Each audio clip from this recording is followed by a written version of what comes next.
All right, get ready, because today we're diving into the world of Abraham Hicks. Oh, yeah, always a fascinating one. Where are we starting with it today? Well, you know how much buzz there is around living in the present moment, right? Right. And, of course, manifesting your desires. Who doesn't want to do a little bit more of that?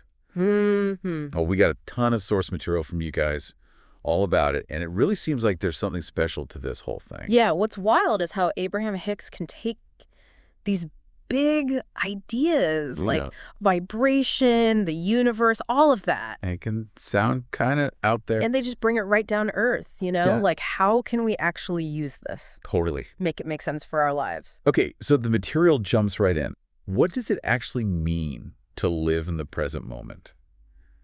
Because I've definitely thought, like, oh, I should be better at that. Yeah. But what does it really mean? Because it can't just be like, ignore all your responsibility. Yeah, you can't just throw away the calendar, forget everything you're supposed to do. Right. It's more than that. This is about tapping into, like, your highest vibration right now. Okay.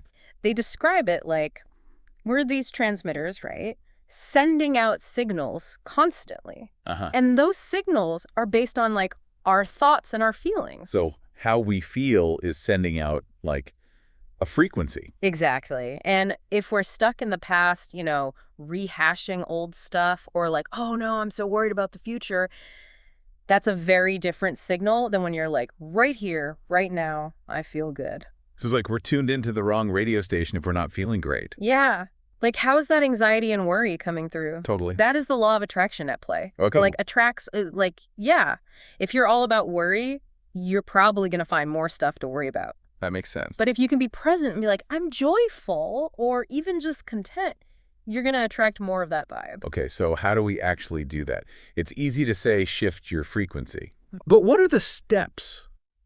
Because our source material mentions some Abraham Hicks techniques, things like reaching for the best feeling thought, meditating more, appreciation, and this segment intending.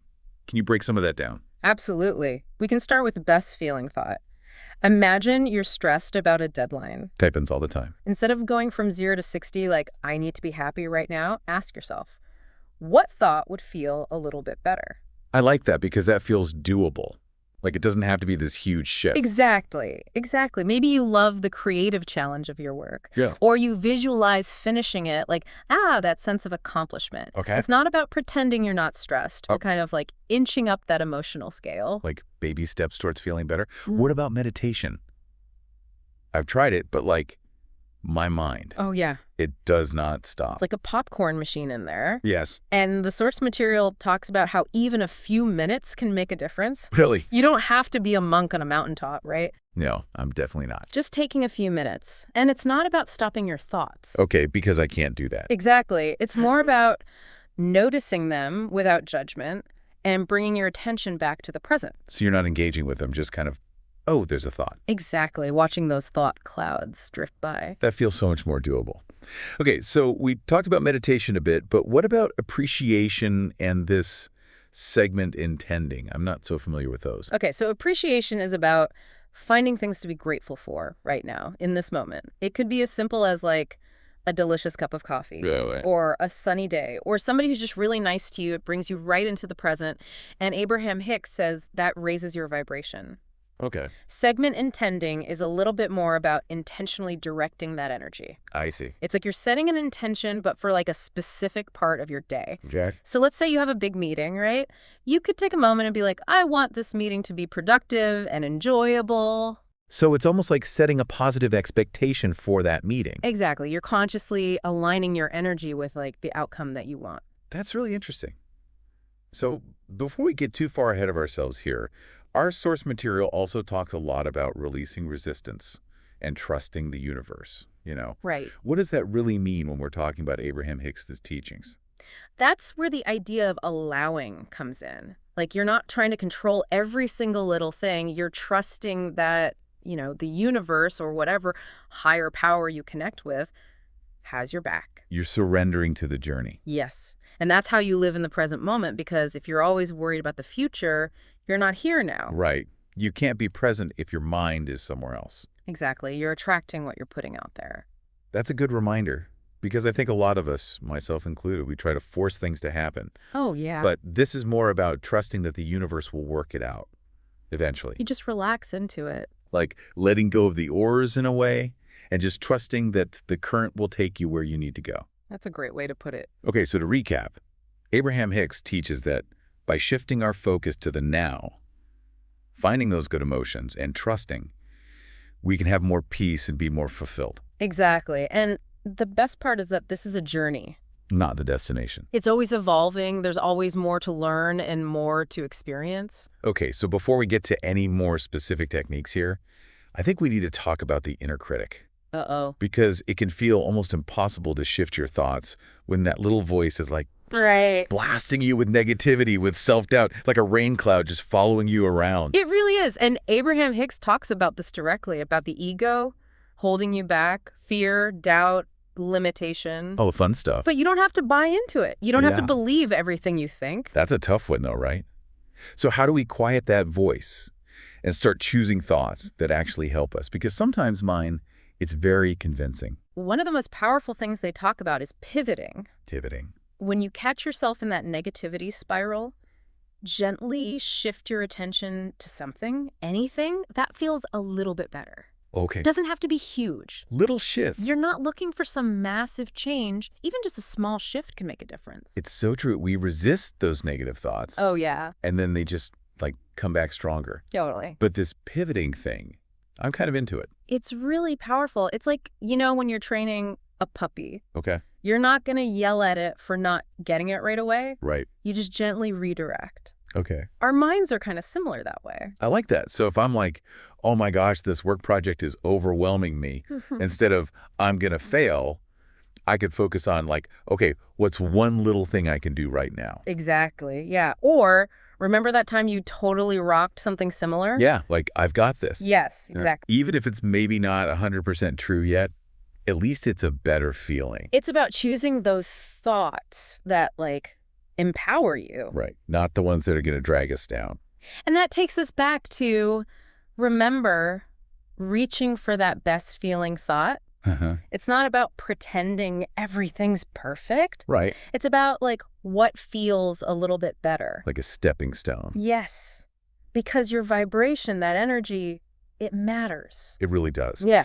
Okay, so speaking of which, we were talking about meditation earlier. Yes. And how even a few minutes can make a difference. Absolutely. What I'm hearing in this material is you don't have to be a meditation master. No, not at all. Just a few minutes here and there can help. Even just 5 minutes of just being present with your breath. It's about quieting the mind a little bit. Yeah, giving yourself a break from that constant chatter. Because I don't know about you, but mine can get really loud sometimes. Oh, tell me about it, especially when you're stressed or you have a lot going on.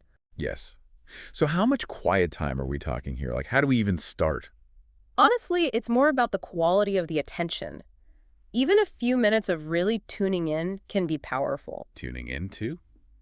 To the present moment, to your breath, to the sounds around you. It's like stepping off the hamster wheel for a moment. That's a great way to put it. Yeah. Because sometimes I feel like I'm on that wheel and I can't get off. And just realizing, hey, I'm still here. I'm okay. And that's enough. Yes. And I get to choose what I focus on now. That is huge.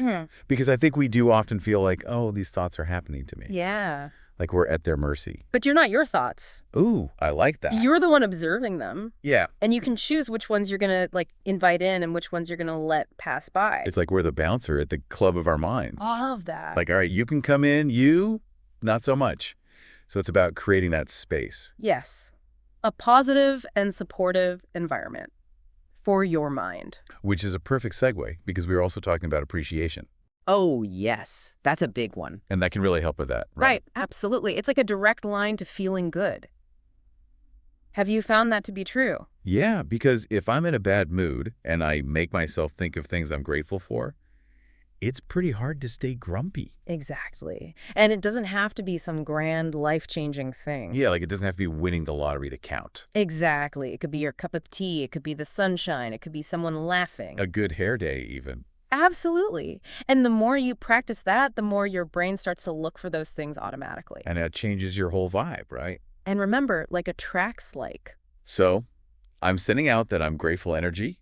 and I'm going to get more things to be grateful for. You're telling the universe, more of this, please. Yes. Yeah. Love it. Okay, we've talked meditation, appreciation, Hmm. but there's one more from our source material we haven't gotten to yet. Segment intending. And I'll be honest, I don't really know what that is. Oh, it's really interesting. Think of it like setting an intention, but for a specific chunk of your day. Okay. Like, let's say you have that big presentation and you're nervous. The one we were talking about before, yeah. Before you even walk in the room, you decide, okay, this is how I want to feel during this presentation. Yeah. This is how I want it to go. You're not leaving it up to chance. Right. You're being proactive with your energy. So you're not just letting your nerves take over, you're deciding this is how it's going to be. Yes. And visualizing it going really well, feeling that confidence, Okay. you're aligning yourself with that outcome. That is so cool. It really ties into that whole thing of, like, we're creating our reality, right? 100%. It's like you're taking the wheel, steering your experience. Instead of just being a passenger. Okay, let me see if I get this. So before something challenging, I'd visualize it going well, try to actually feel those good feelings, and that helps me get what I want. You got it. You're setting your internal GPS. I love that. Although, I imagine this takes practice. It's not like I can just snap my fingers and suddenly I'm a master of my thoughts. Of course. Like anything new, it takes time.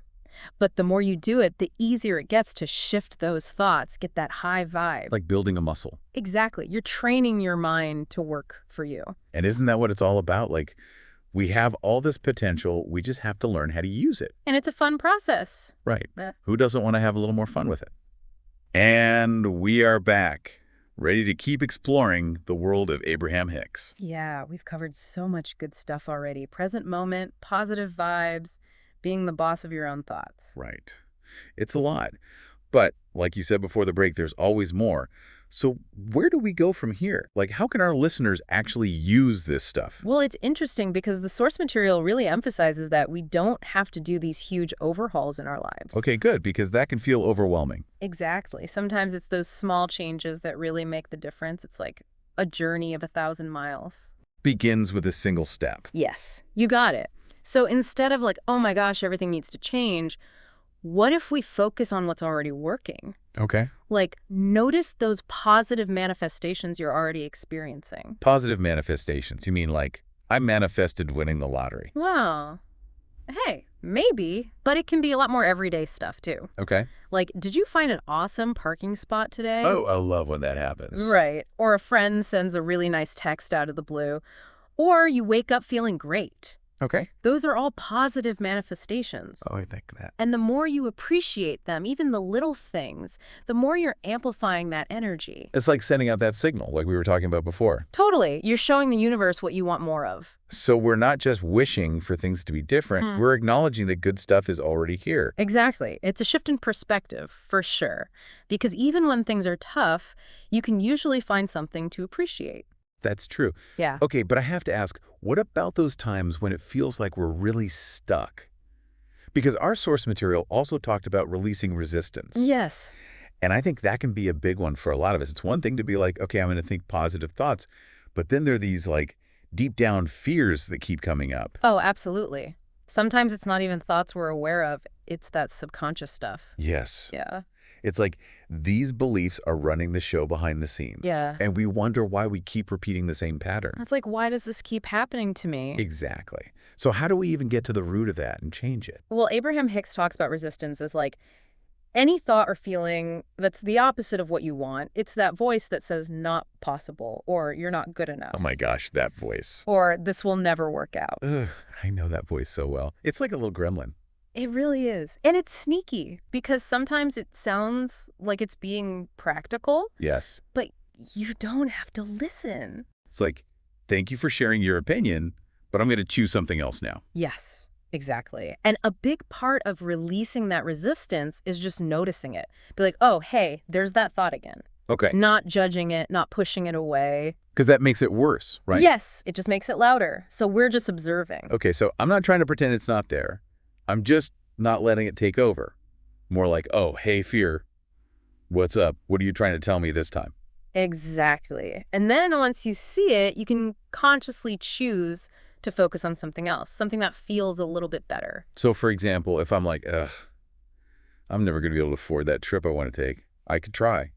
Okay, what if I'm actually open to abundance showing up in ways I haven't even thought of yet? Exactly. Yes. Or I'm trusting that the universe has my back on this. It's about faith, right? Like trusting even when you can't see the whole picture yet. It is. It's a leap of faith. But that's how we create space for miracles. Okay, I like the sound of that. So really when we talk about releasing resistance, it's about remembering that we're not just like stuck wherever we are. Right. We have the power to change things. Exactly. And that feeling that you're not a victim, that's what makes manifesting actually work. Because if you don't believe you can change your life, why would anything change? Exactly. You have to believe it to see it. I love that. Yeah. This has been amazing. Thank you so much for taking this deep dive with me. It's been my pleasure. And to all of you listening, we hope this is giving you some things to think about and some tools to try out in your own lives. Remember, you are powerful creators, so go out there and create the life you want. Until next time.